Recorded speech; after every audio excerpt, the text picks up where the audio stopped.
మహారాష్ట్రలోని కళ్యాణ్లో తీవ్ర ఉద్రిక్తత నెలకొంది. భూసేకరణకు వ్యతిరేకంగా రైతులు ఆందోళనలు చేపట్టారు. కళ్యాణ్ ఎయిర్పోర్ట్ను వ్యతిరేకిస్తూ ధర్నాకు దిగారు. థానే బద్లాపూర్ హైవేపై రాస్తారోకో నిర్వహించారు. ఈ సందర్భంగా హింస చెలరేగింది. తమ ఆందోళనలను పోలీసులు అడ్డుకోవడంపై ఆగ్రహం వ్యక్తం చేశారు రైతులు. పలు వాహనాలకు నిప్పు పెట్టారు రైతులు. పోలీసులపైకి రాళ్లతో దాడి చేశారు.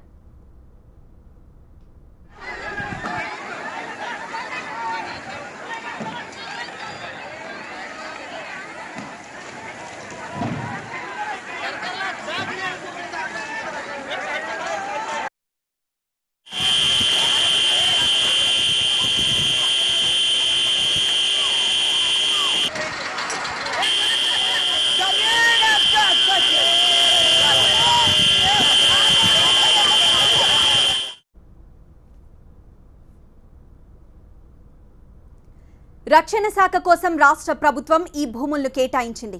కళ్యాణ్లో ఎయిర్ ఫోర్స్ కోసం ఎయిర్పోర్ట్ను నిర్మించనున్నారు. అందుకోసం రైతుల నుంచి భూములను సేకరిస్తున్నారు. ఈ భూసేకరణకు వ్యతిరేకంగా ఉద్యమం చేస్తున్నారు రైతులు.